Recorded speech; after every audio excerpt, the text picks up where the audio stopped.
guys, welcome to Cold Film Interview, the podcast where we discuss the films you love, but no one else gets, and we see if they still hold up.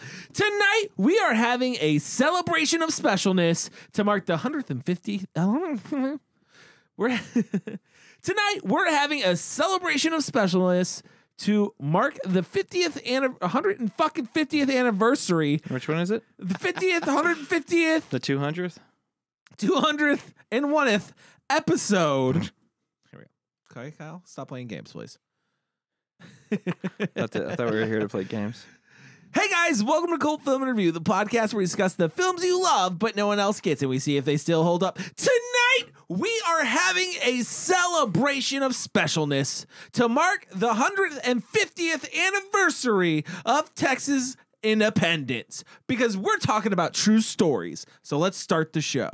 Hey guys, thanks for joining the cult. We really appreciate it. Do us a favor, head over to iTunes, leave us a review. We will give you a shout out at the end of the show. Then when you're done with that, head over to and then when you're done with Jesus. Fucking hell. Sorry, Chris's face got me. Yeah, I'd almost passed for like actual like language. I did. It was really close. Here you go. Stop playing around, Kyle.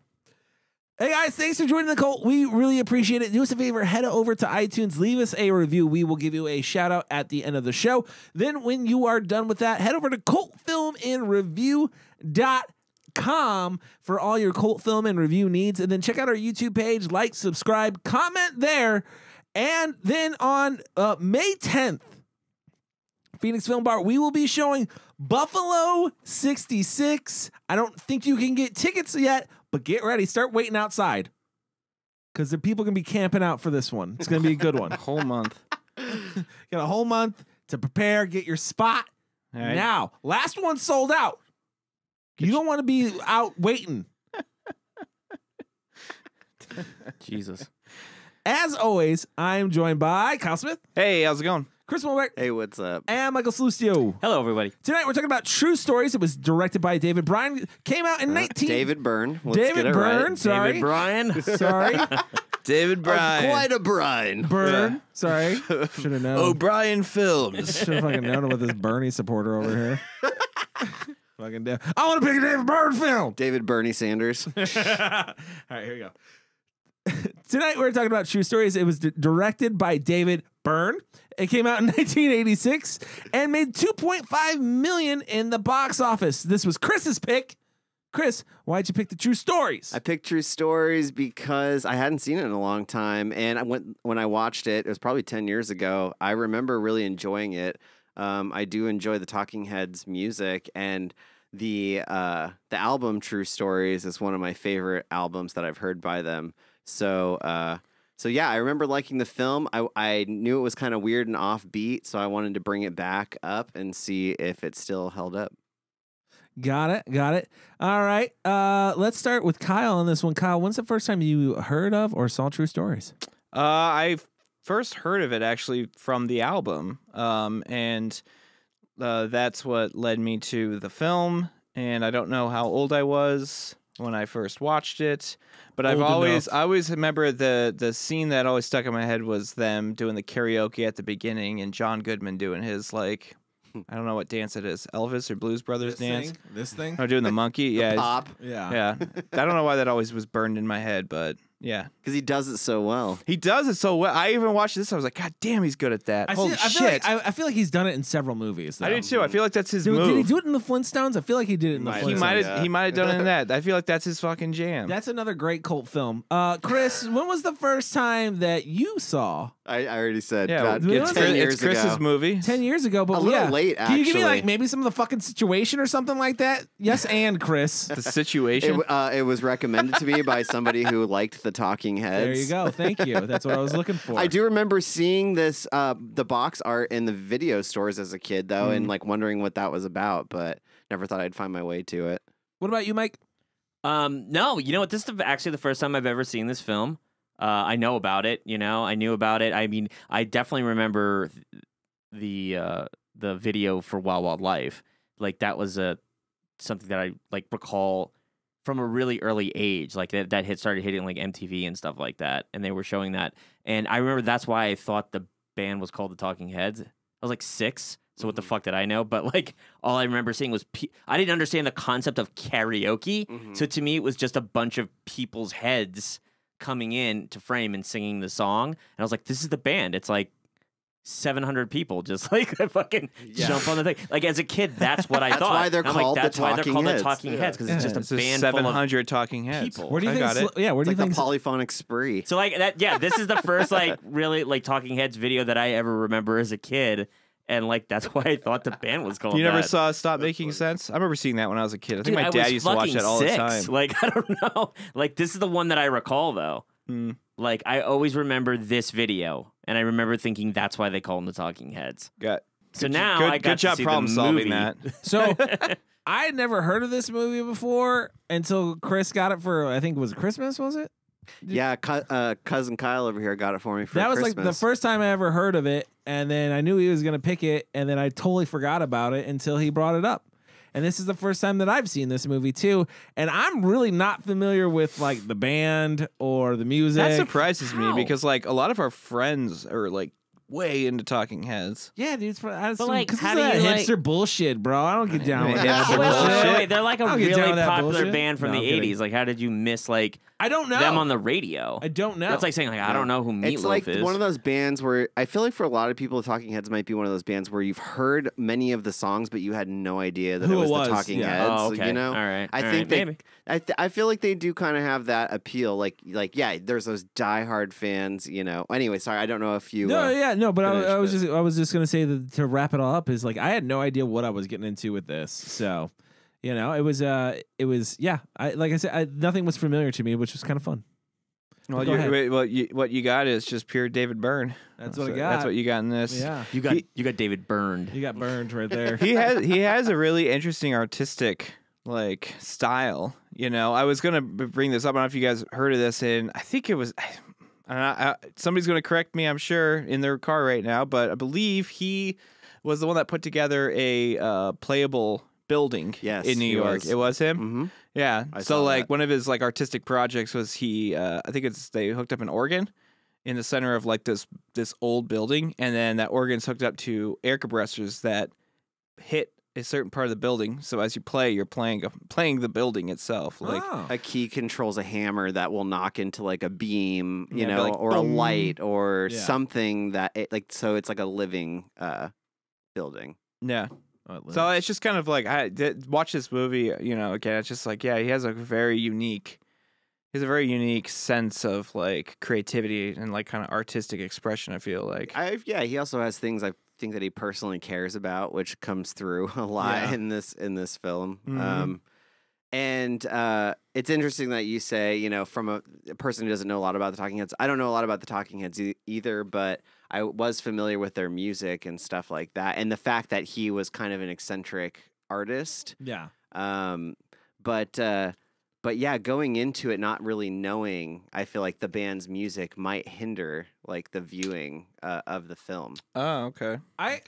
Yeah, a little No. bit. Okay. Yeah, I mean, like I can just say there's only one song I remember from this movie, and that's Wild Wild Life. yeah, that's it. Which would be my argument, because it's like if you listened to the album, like you would probably know every song. You Yeah, know, they're all very catchy, very like Is it great. well Love done. for Sale? That's such a solid Yeah. fucking. That's a song when the woman's in the bed changing Yeah. channels.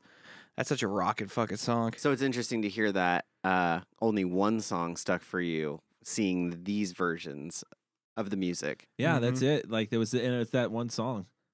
You know, the rest, I'm like, I can remember the situation, but I can't really remember what it was about. Mm-hmm. You know, and I was really hard. Like when I was watching this movie, when the songs would come up, I was like, I should pay really close attention what the words are of this song, because I feel like they're gonna have some sort of meaning that play into what I just watched, either before or after the song. Did you do that? No, Right. no, I Okay. didn't. No, I just. Abandoned. And I was like, these songs are difficult to figure out. Yeah, I'm like, what the fuck is I this don't know guy? what Is he's it, talking are these words? What's this?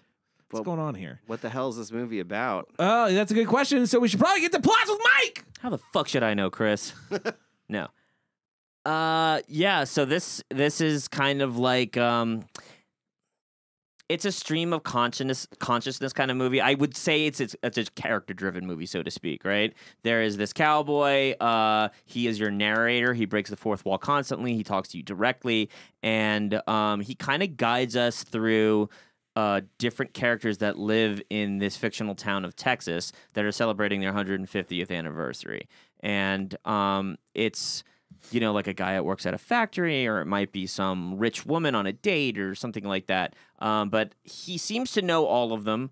It's almost like a very surreal kind of like, I thought a very interesting way to kind of show the story was like it's being told by a narrator that has almost seamlessly has the power to just go into people's lives and interact with them, and that's how you see the story is through his eyes essentially.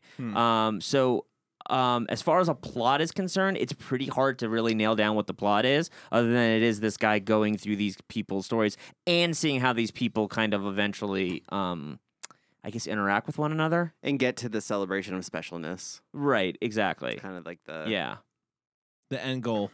There is an end goal. Yeah. There's definitely an end goal there. Good job. Just like this show, we have an end goal at this show, and that's sometimes that's to pay the bills. So let's take a quick break. We're going to pay the bills with a clip from the film. Yes, we are. Yeah. And when we come back, we'll talk more about true stories.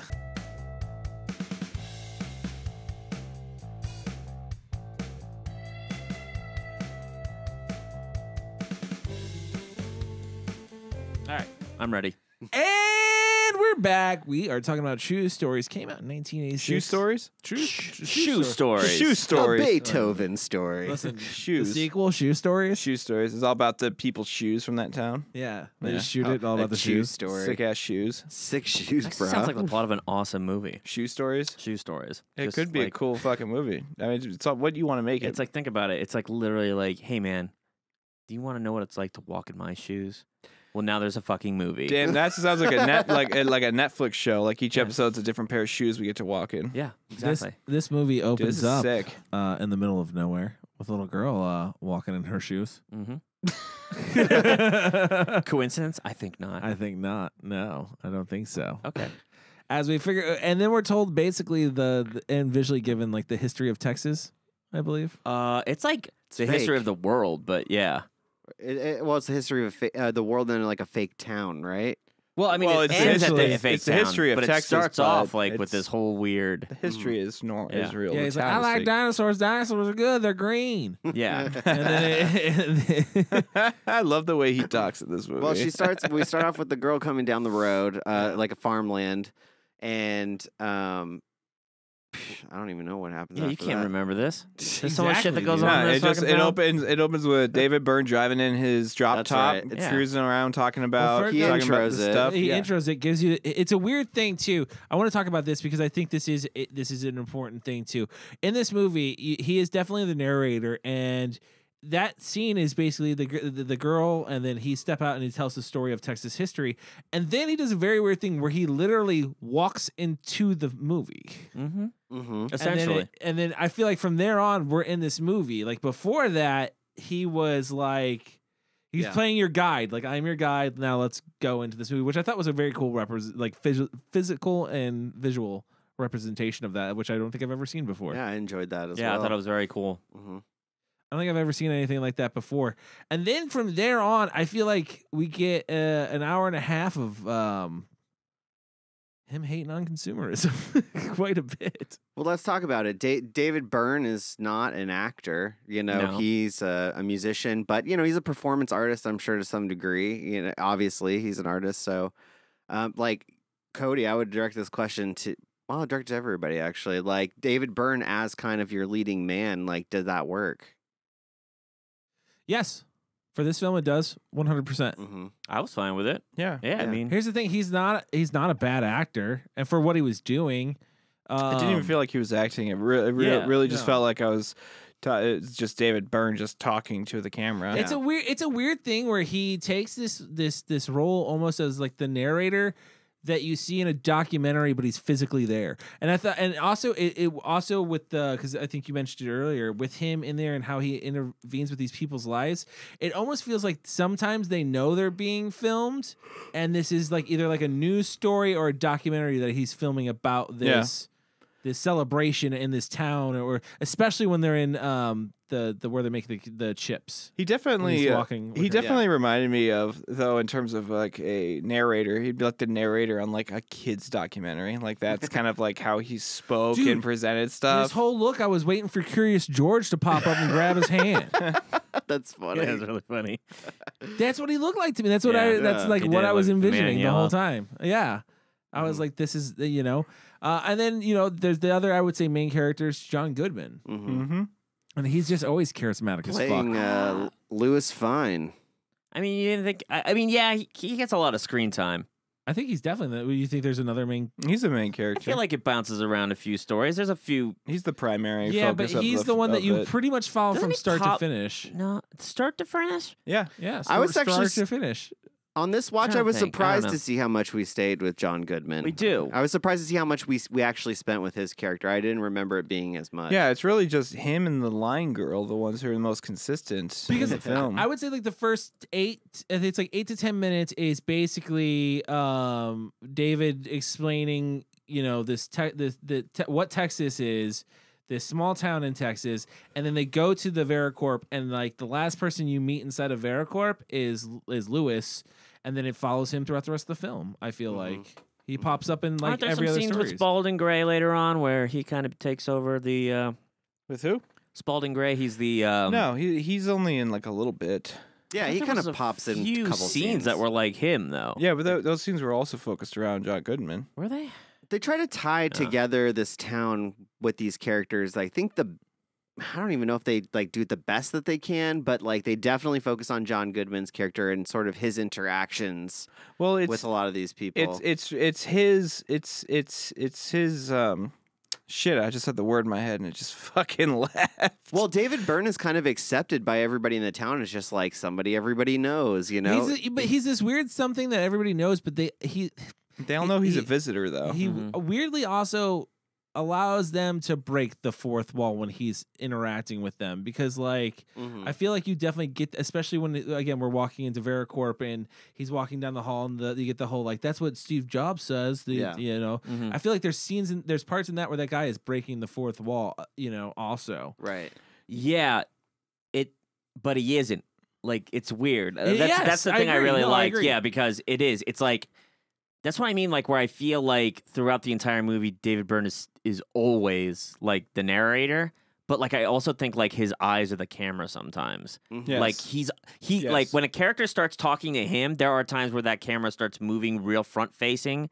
And that scene is one of them where he's explaining Yeah. like the greatness of computers and all this other stuff. Like there are moments where he's like, wait, is he talking to me now? Wait, am I inside? Like, am I POVing like Yeah. David Byrne's mind right now? And he's talking to me? Or is he talking like it's such a weird thing? But I think it worked. I thought it made the film really interesting, Do you think quite he honestly. was? Do you think he was trying to say something about that he either didn't agree or did agree that I guess computer, I don't know how to put this, like computer formulations or computering I don't know. Computering? Like no, what I is like is Computering. is like I'm a computer. I computer How things. much technology experience does Cody have? Yeah. Wow. is like some sort of art form comparative to music and or film. Because Yeah. I kind Well, of got that's that what- impression. That's exactly what he said. He said Yeah. it's an art form like Yeah. music or film. But I don't think he necessarily.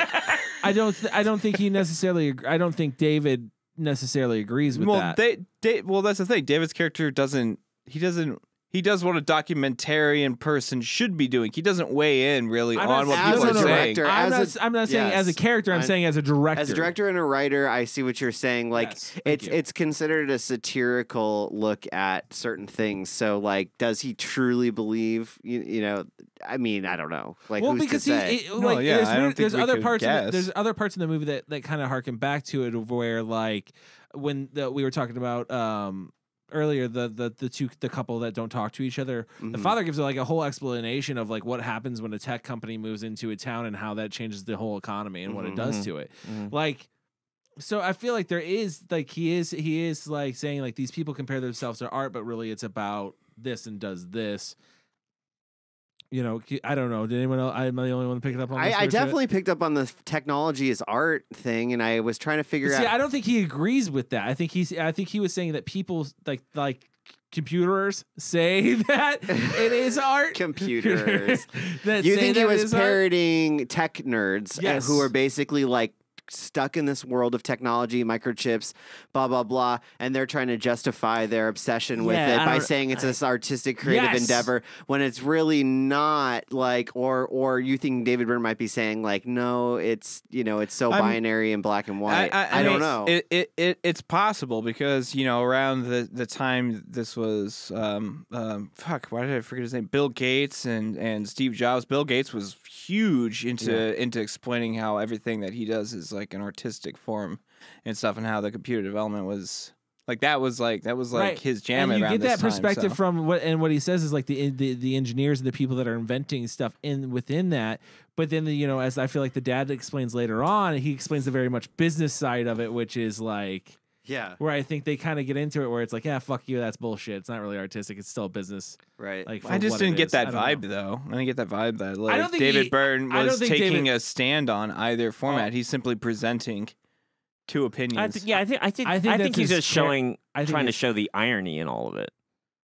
I agree with that. Yeah. Like, I don't necessarily think that he was necessarily like, I think it's, I hate technology. It's for. Can No, I he also likes say, technology, Yeah, 'cause clearly. I gotta No, say no. something. Like, it's way too early. I feel like in the life of computers for people to be having these I don't think existential questions no, about how they're going to affect our lives. I don't think he hates technology. I don't. No, that's not what I'm saying. And I do think he was asking existential questions about technology. Yeah, but we're talking way about like a before- computer that like isn't like it's not the internet's not here yet. Yeah, but it doesn't matter. Yeah, do they even talk about computer dating in this, which is fucking weird? Yeah. Well, and like yeah, how and- he yeah. got catfished. And he literally remember- got catfished. Mike, remember like It's true. Remember I thought like about that. computer technology is only as advanced as we perceive it year after year. So back then, a computer that could fucking calculate 1 + 1 is fucking revolutionary.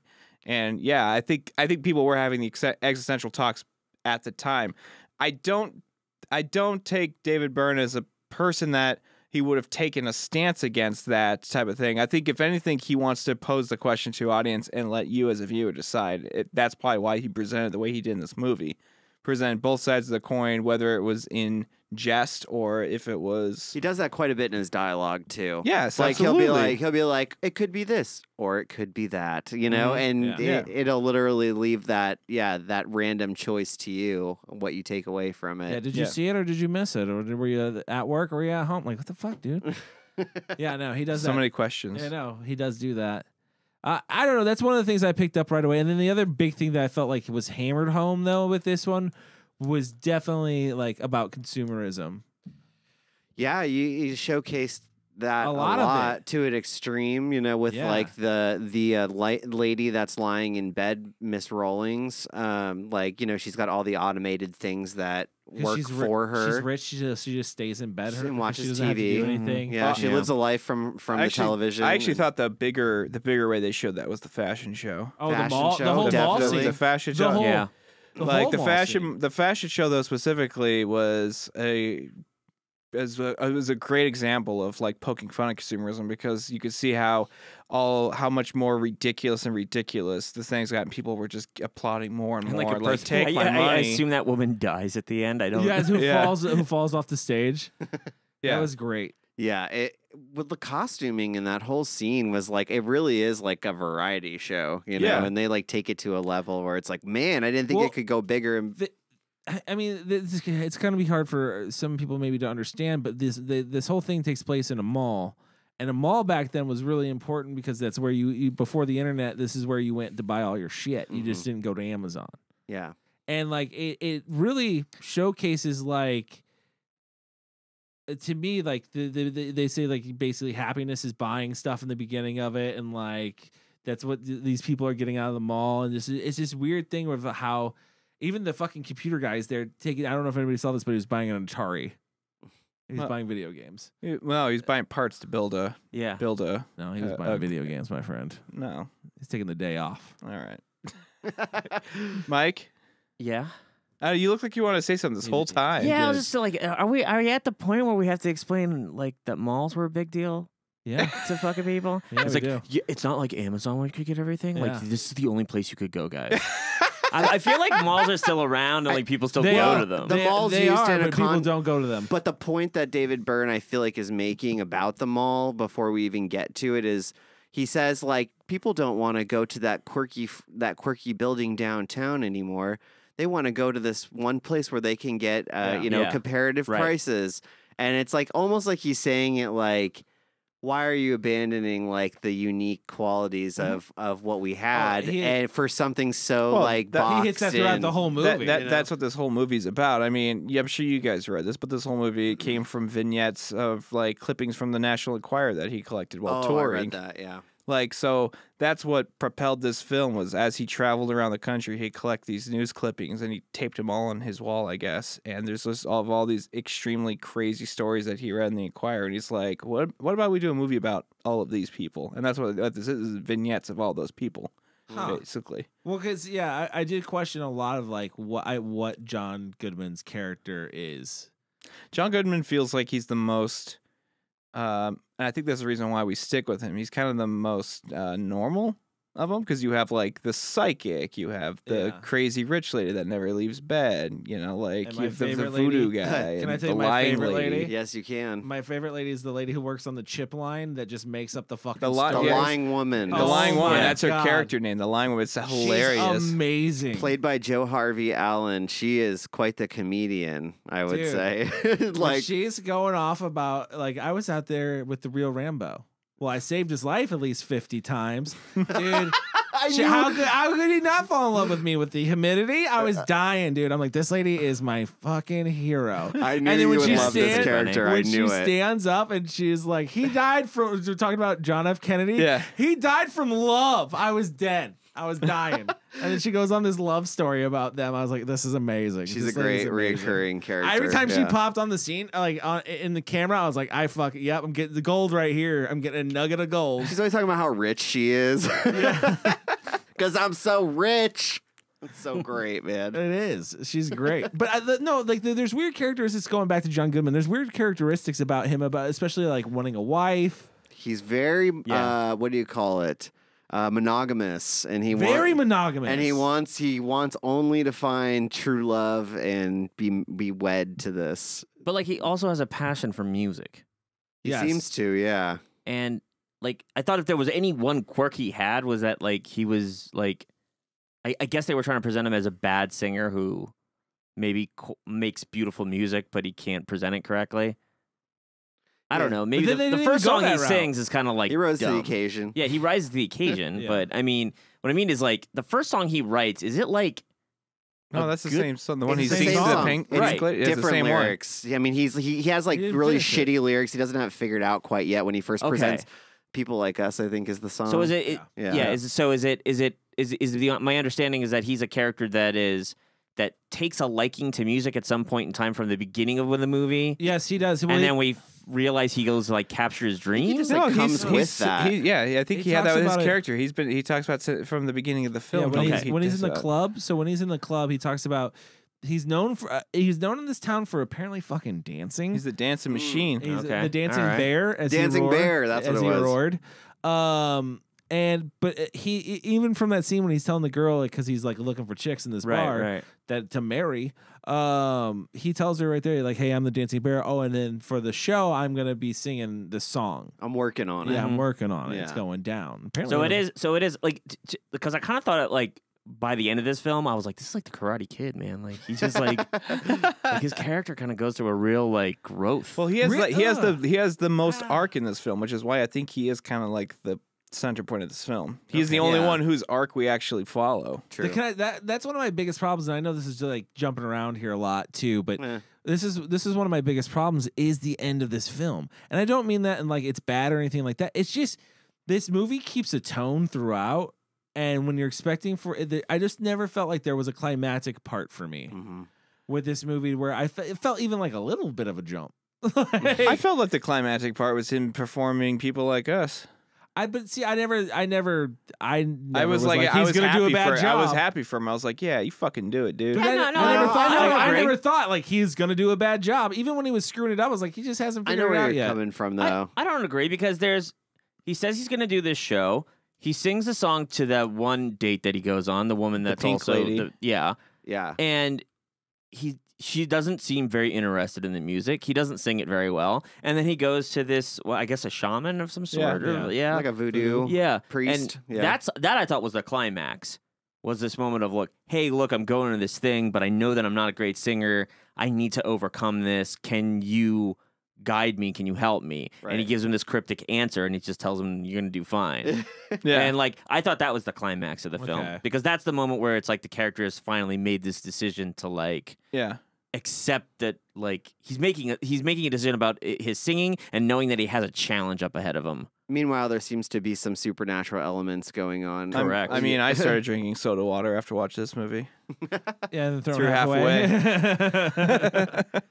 I don't know. For me, I just felt like it kept this tone, and it never really rose any higher than it already was. You don't feel like the stakes were ever high in anything. Well, there wasn't an opportunity for stakes to be high because again, this is just a collection of vignettes. That's how we have to remember. This is like just a collection of short films smashed together. But also for me, like with the style of this film, it never got too weird. I don't know. For me, at least. Like compared to like say some of the other films, like because I would if I were to describe this film and I text Chris this, I was like, this is fucking David Lynch's Waiting for Guffman, which I love that you said that. I think that's great. What do you mean this is David Lynch's?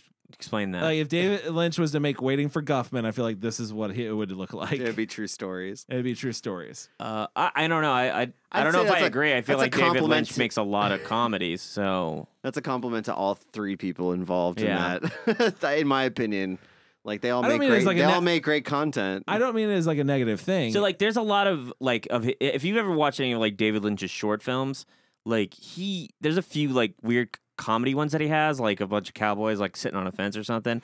And I felt this film takes a lot from the type of dialogue that you see in those films, which is like almost like it doesn't make any sense, but it kind of makes sense. Like, you know what dreams are made of? Potatoes, because they're starchy. And like that's a line, and then you're like, the fuck does that mean? What does that even mean? This is very David Byrne's poetry. Yeah. Like kind of, you know, like the way, even the way it's written and the way people speak is very it's almost like a play. It's like a play in some ways. Yeah. But there's also weird. You get a theatrical performance. There's also like weird moments that you don't ever expect. Like there's like the shot, and I don't remember where it places in the movie, of like a couple walking out into the middle of a field, and then like one of them is just like, "Did you fart?" Yeah, that's what I'm saying. There are lines in this film that like come out of nowhere and have no real basis for being there, and it makes them funny. Like what's the scene where like he says something about like like I like dinosaurs or something like that, or like he's like, I used to like dinosaurs when I was a kid. Right, like that's such a line that like has nothing to do with it. It's almost like he's on a he went on a tangent, got lost for a second, came back, and I feel like a few David Lynch films have these kind of lines in them too, where somebody says something and you're like, what does that bring to anything? But that's kind of what I mean by when I say it's like David Lynch's Waiting for Guffman. Also, with the Waiting for Guffman thing is what I mean is like sometimes in David Lynch's movie, as other ones, maybe more serious ones, not less comedy, there is a hard edge to it to where it will hit. And I was expecting that somewhere to happen in this film, and it never happened. And I guess that's my own. It's pretty light. It's pretty light all the way through. There's not any heavy drama. There's really nothing wrong with that. But I guess like when I say that for me there was no climax, that's why, because I was waiting for that. I was waiting for the. I'm giving you the light, fluffy stuff up front. I'm gonna hit you with one hard thing and maybe go back to like the light, fluffy stuff. That's kind of how I was thinking, but like we never did get that. Well, see, in this hard edge. This is the thing, and this is what I want to say about this movie off the bat. A thing you have to keep remembering about this film is like it's like a music, like it's a music movie, and not like a musical. It's like the stuff the Beatles used to do, exactly. Right? So it's like it's presenting their album as a film, and all of those films have like this kind of lighthearted feel to them a lot, because I feel like at the end of the day they are still trying to like sell the album a little bit. Does that mean anything? I don't know. Like, I mean, in this case, I feel like the music probably came first, and then they made the The movie came out. The album was released after the movie came out. The album was the studio cuts. So nothing that really appeared in this movie, and then it wasn't until long after that they actually started to release the music cuts from the film itself using the actual actors' performances. So the music was written after the story was already, or the stories were The already music written? was written for the film. Yes. Okay, I didn't Like know a- that, like and Purple Rain? that's great. Right, but what I'm saying, but regardless of that, like I'm saying that like if you made it like a David Lynch movie and you made it like an R-rated movie and you're pushing all these boundaries, like you're not really opening up a broad range of people to come see your music. You know what I mean? Does that make any? I don't feel know. like a I don't- lot I of don't those think he movies was are will- lighthearted, so that more people might take an interest and actually hear the music. Yeah. I think David Byrne had a lot of success coming off of Stop Making Sense, and people were like, "You're a creative genius. Here's an opportunity to make something more mainstream." And he was like, "Okay, I'll go mainstream, but I'm not going to go that mainstream." He's still going to inject his creativity. But what I'm saying is, and- I don't. Do you think he would have made this like an NC-17 R-rated movie with No, all these it's not- shocking moments? I don't think that's his No. personality, Yeah, really, okay. in general. I think he is more lighthearted and satirical. Let's just put it that way. But he also is like a kind of humanitarian person. Mm-hmm. He values art and music, obviously, and these things are incorporated into like he's just like an artist that just is good at a lot of different things. And when he was given opportunity to use this medium, film, this is kind of what he barfed out at the time. I think. He weird word. barfed out. Barfed Okay. it out. He's barfed it out. I don't think What I I think hate to happened- discredit it like that because I'm sure it had a lot of thought that went into it. But there's a lot of you sense it. There's a lot of messages I feel like they're trying to get across. There's a lot of things about technology, corporatism, Sure. like political things, like love. Like it kind of covers like voodoo. Like it Yeah. covers like a very Well, wide range. I guess what I'm trying to ask is, okay, does the story drive the music in the film, or does the music drive the story? Well, now I'm thinking the From story just the drives the storytelling. music The because story does drive the music. Yeah. The story drives the music. I think. Yeah, the music doesn't drive. The music's there to support the story that he's trying to tell. That's Yeah. why, what's his name? Is it Tito? What was Who- the guy? Who senses tones? The psychic. Yeah, Oh, that's why his song is "Talking Heads." yeah, Ramon Or Teano. or is that the name? Is that the song? Oh no. The singer who claims What's the to name hear of the song he tones. does at the end? Fuck, can't remember. Papa Legba. No, that's the one that the voodoo guy does. Papa Legba. Oh, that's right. He does. Radiohead is what he does. Radiohead. And that's why his song's Radiohead because he can Nice. pick up tones. He can tune into people's. He can tune his radio into people's tones. So it's like the songs are there to support these characters and their stories throughout Tell the their film. story. Yes. So, like in a movie like Moonwalker, I'm glad you brought this up. because that's all I kept thinking was like, okay, this is like a Vanity piece. like it's like this is your that's a great example because that is really looking at it. It's like this is a movie written around music, okay. and this is a movie that has music written around a story. Yeah, I think of another Okay. similar movie to this would be something like a Rock and Roll Nightmare, where the movie's Jesus. Anyways, I actually thought you were gonna bring something meaningful because I don't know. I really don't know. Like, I didn't know how to feel at the end of it. The whole time I was like, I don't know, man. Like, I don't know if this is like, hey, we got to show our music off. Here's a bunch of stuff that was in my head that I'm gonna throw together, I or don't- was it Yeah. like, hey, I got this story I want to tell, Well, but I want to put our music into it. From what I read, I really do feel like this came from a pure place, which is David Byrne legitimately wanted to make a movie about these stories. Okay. From what I read, I forgot where I read it, but yeah, the original two people that wrote the screenplay, it was like a husband and wife couple. He had in his house one wall just plastered in all of these Inquirer stories that he had collected. Mm-hmm. And so it really comes from a place of I want to tell a story about these people, these unique stories, whether they're real or not. And he's a musician, so obviously they're going to then do music for the film. Right. And I think he found a way to marry those things. But I honestly believe just watching the movie that the story is first, the music supports it. Okay, cool. You want to know what I think? What? I think that Something about But Rock I and don't Roll know, Nightmare. No. I really do think that he wrote a movie first and then put the music in because I could also see was it Warner Brothers that put this movie out?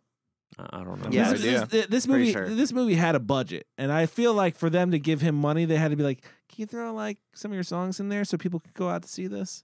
So you think it was a commercial? So, thing. well, the thing A is little bit. like, listen, you're making the point that like every song is a piece. I don't know. There's some parts where I'm like, this didn't really feel like it like told me anything about this story. You know, like for example, when they do the song "Hey Now" and it's all the kids like banging on the shit and like singing that, I'm like, okay, it's cute. Like I guess it's like kind of fun to see, but it doesn't do anything for the story. That's the one thing that and I'm glad that you brought this up now because this was something I was going to bring up a little bit later in the show about like I do feel like this film is like a reverse Moonwalker in that like I was way more interested in the story than I was sometimes in the music. That'd just be regular walking, I agree by the with- way. Right, because Moonwalker is more like, okay, man, like, just show me an amazing video, man. Like, oh, man, look at the choreography. And then I'm like, you watch this film, and I'm like, all right, these are some kids, like, hitting the ground with some sticks, man. Like, they're not really...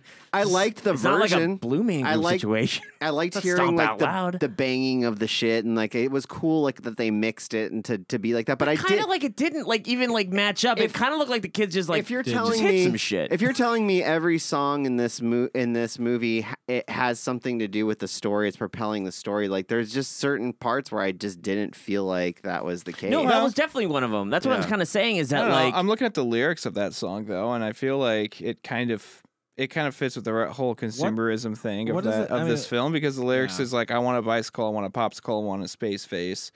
And then I want to video, I want to rock and roll, take me to the shopping mall, buy me a rubber ball. And it's like these kids singing about all these like Again, things they Just fucking walking want. through the Yeah, but the we're like, that would Poltergeist come neighborhood. massive. That would be preemptive. Like I feel like if you were like writing the script, you'd be like, a bunch of kids are walking in a field, banging, making noise. You How know, do you think a rock opera's written?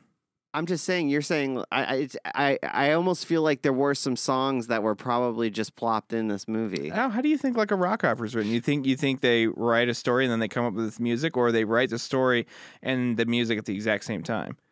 Yes. Yes, I think that's how it works too. I think you write the story while you're and you write the music at the same time, and the music fills in pieces of the film that you want or pieces of the story. Yeah. And moments that make sense. I feel like that's what happened with this one. Didn't that happen in Purple Rain as well? Granted, I don't With know. like Dove's Cry, wasn't that why that song was written? It was like to well, put more time in. Yeah, to well, the film? the songs they had didn't fit, and the director wanted a different song. Yeah, See, but that's like Well, that's a a totally musical different movie thing. where I feel like the story and the music go like work- perfectly Yeah, together. went really well together. Like this, Moonwalker feels like it's the music is the star, and the story is just some fucking shit, bullshit, yeah. right? This film feels like the story's is kind of strong, Yeah, and there are just some songs in it where I was like, I mean, they were only on there for like 10 seconds. You didn't really have them do like you're saying like a rock opera, but like almost every song in a rock opera has a fucking number. And yeah. this one Meaning. felt like this one was just like, all right, it's just some I don't- kids like running I down the don't- street with some It's sticks. so funny you guys didn't like that scene. I like that scene a lot where the kids are playing all the different pieces of trash and garbage from the construction site as their instruments. I loved that scene. I thought that was a great performance. Maybe I just didn't like the scene. like as a first time watch, not knowing that what to expect with this, and even knowing that this was the band's songs, I thought these were songs written specifically for the movie. That's how I took it. You know what I mean? And I was just like, okay, weird song with one weird looking fucking kid in the background. like the really much older one. Yeah. Yeah. He was like 30, Jesus 6'3", Christ. 240 pounds. Everybody else is like a funny. 7-8 Yeah, year old. fucking kid. back there with a damn. mustache. Oh no shit though. Oh my God. Just dunking in the background. So fucking mean. Oh. It's true though.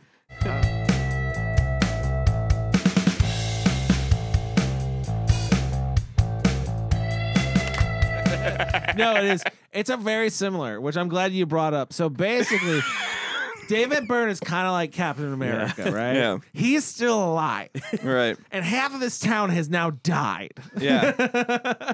Because of John Goodman. But you kind of like John Goodman, so you're not really sure, is he the bad guy? Yeah. But he had He's to like the get- Loki. Yeah, he had to like get married and kill his favorite daughter. So he's like the Thanos. Okay. Yeah. He's like the Thanos. Falling on All, deaf all he ears has to do over is he here. just snaps his fingers and he can sing. I got you. Yes, he's because he gets the infinity voodoo.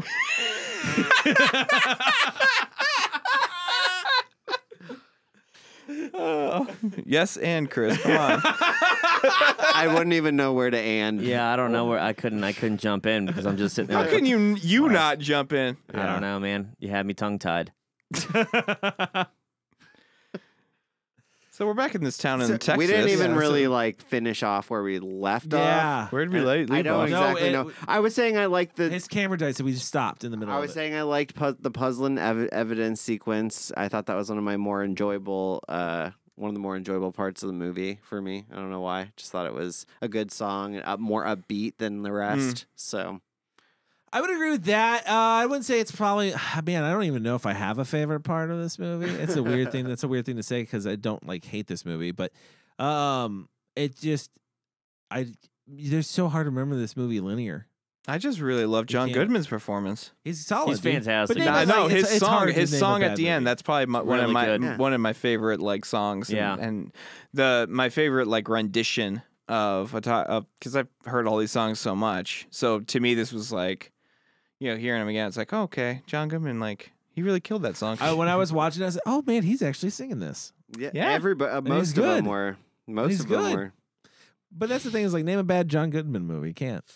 You're kind of right. I mean, there's probably been a few peppered in there. Come on, King Ralph. King Ralph. Okay, all right. King I'll give you Ralph. that one because I've never seen it. I woke up in the middle of call. the night not long ago, and King Ralph was on, and I watched like 20 minutes of it. I was like, yeah, this movie is as boring as I remember it. How many King Ralphs can we give fucking true stories?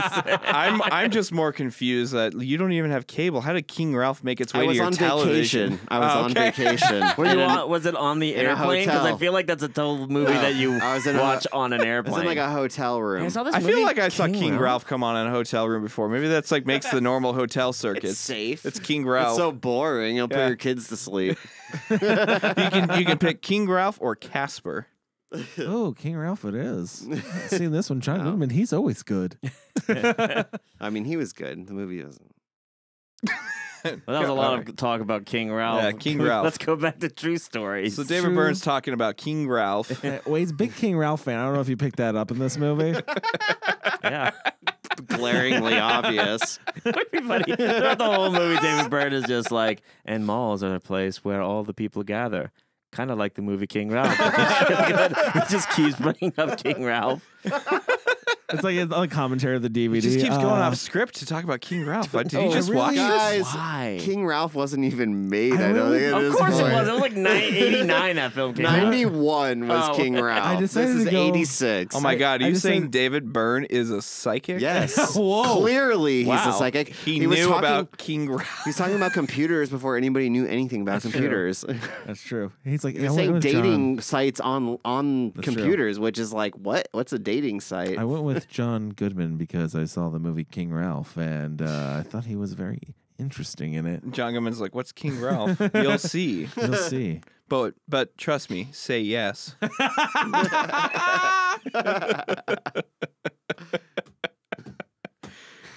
It'll do wonders for your career, John. Say yes. Fucking David lied to me. David. Damn it, David. Such a weird They're trajectory. fucking singing buildings. God damn it.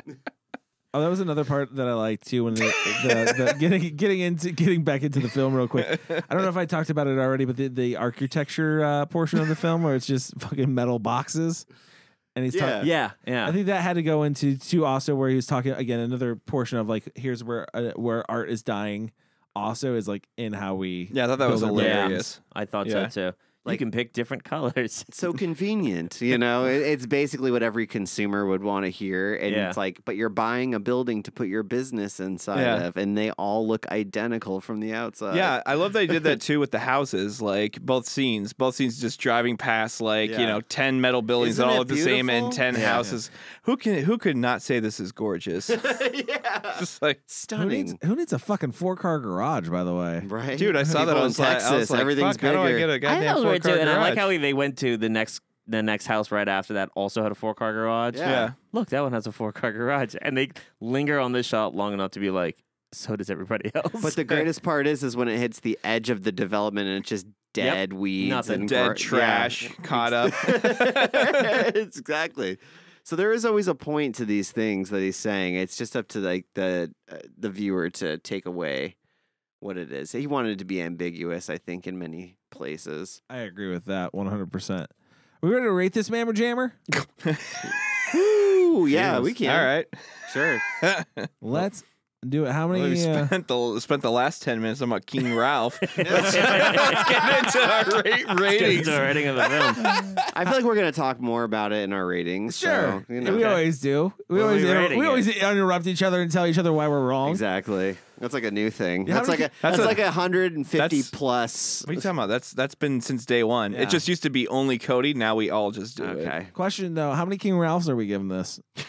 How many copies of King Ralph are you Yeah. going to rate True Stories? Oh. How many King Ralphs in a No. hotel? What are we doing, Chris? What are we doing? Mm. Not fast enough. King Ralphs. King Ralph. I thought we already said that.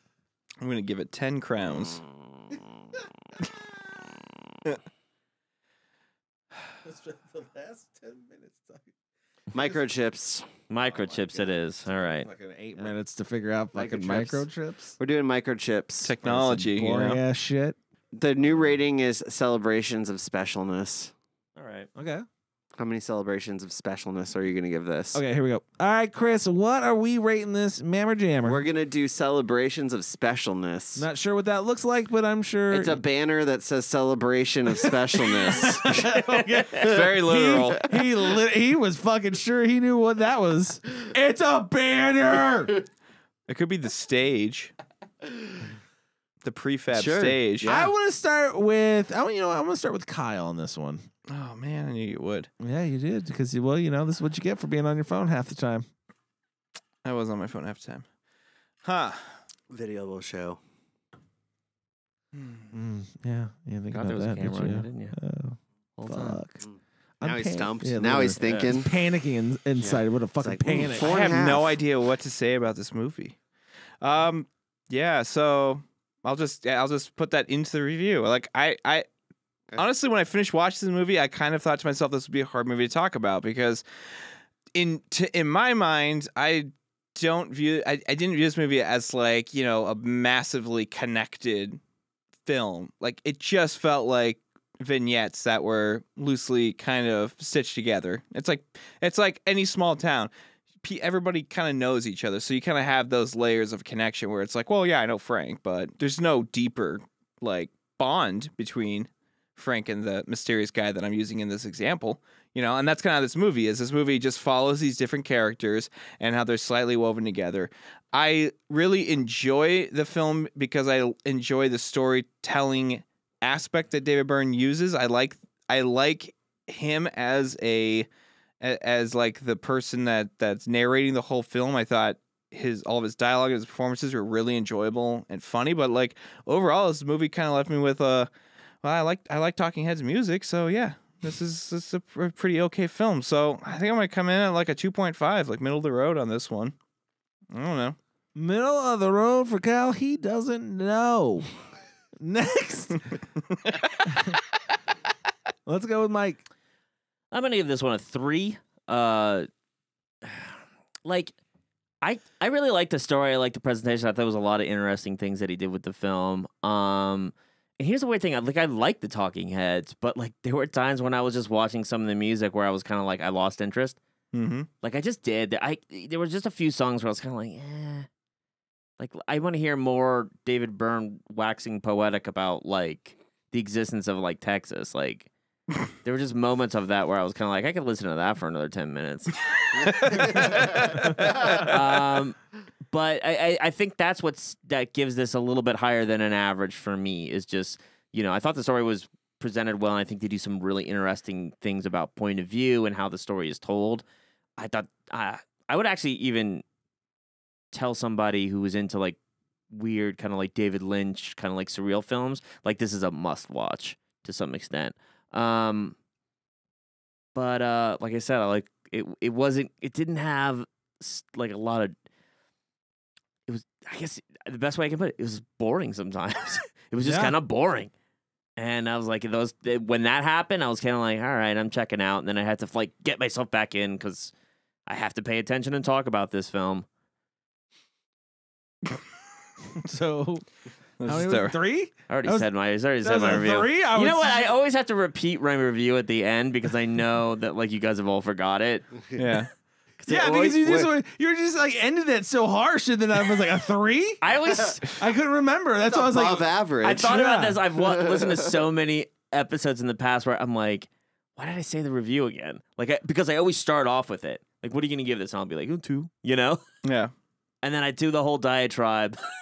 Mm-hmm. And then I'm You like, do diatribe. so, and I always say the same he's thing. diatribing all So, over like- the place. Then So you like- talk yourself down. So like a from- 2. So that's why talk I'm giving it a yourself 2. And I felt like getting him a shirt for his birthday that said diatribe. I did.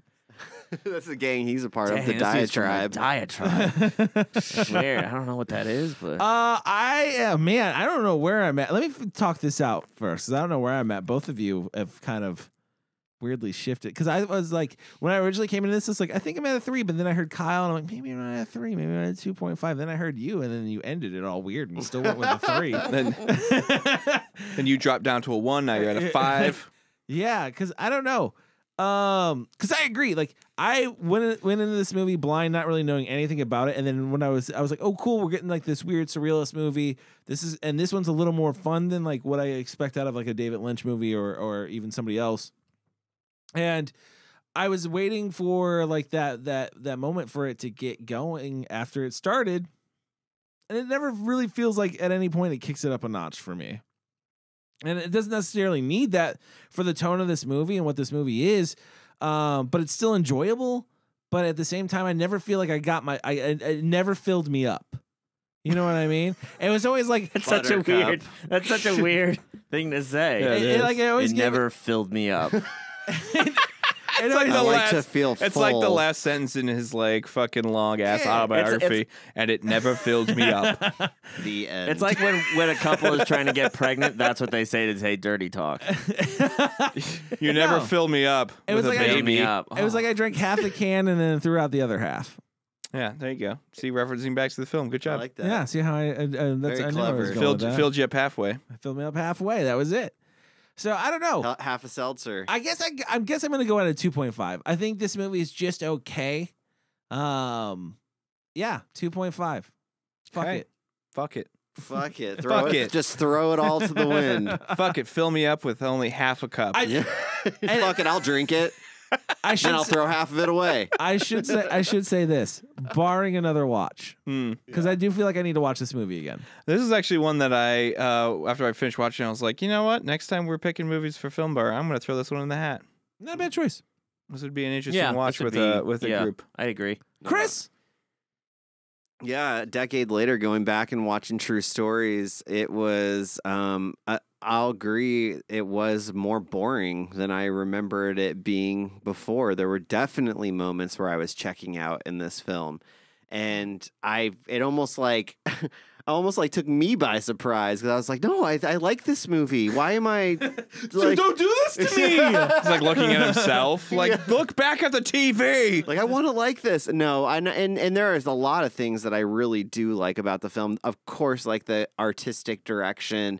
I do like the writing of the film. I think that the camera work is really good. We didn't talk a lot about it, but the camera work is pretty freaking good in this movie. That stuff is all solid. Yeah, the production was solid. Like it was obviously very well thought out. I do have one major complaint, and that is, and maybe it's my own fault, but most of the renditions of these songs I do not like anymore in this film. With the exception of John Goodman's at the very end, People Like Us. I think that he did a pretty good job with that. But pretty much everybody else, excluding the Talking Heads. What? Why are you giving me? You brought up in your review how much you liked the. Oh, sorry. Yes, Puzzle and Evidence. The Puzzle as well. and Evidence rendition. Okay, Yeah. so we got 2. All right, we got 2. But that's not enough for a musical film for me. Like I feel like I almost would have rather seen the Talking Heads do all the songs somehow in this film, you know? I know that doesn't make sense for what they were going for. It's not as interesting, whatever, but I didn't think the performances or the voices of the people were strong enough to do these songs like the justice that I hold them up to. And so that kind of killed it for me on this watch. Like definitely knocked it down like quite a few pegs. I'm going with 3 celebrations of specialness. with the ability to go up, because like you just said, I think watching it with an audience could change that. It could engage more, but it could also be like a street trash where you start noticing like the dips in the film that make it really painful. So True. Wow, very, very astute point. Thank you. Jesus. So 3. Good job, Cody, on that word. 3. 3. That is our show for this week. Do us a favor. Make sure you head over to iTunes and you leave us a review. You subscribe, and we'll give you a shout out at the end of the show. Okay, so please do that. Then head over to cultfilmandreview.com. Pick up a t-shirt. Then head over to YouTube. Make sure you watch our videos there. Like, subscribe, comment. And then you follow us on social media at cultfilm_review on Twitter, cultfilmandreview on Instagram, also on Facebook, and we are on we're on so much shit. Just type it in Google. All the normal stuff. All the normal stuff. Facebook. And then you can follow Kyle. You can follow me on Instagram at cultfilm_Kyle. You can follow Chris. Cultfilm_Chris on Instagram. You can follow Mike. At Mike's List on Twitter. You almost forgot, huh? Nah. And you can follow me at VHS Collect on Instagram and Snapchat. That's our show for this week. Remember, if you're going to join a cult, make sure they watch good movies. We'll see you next time.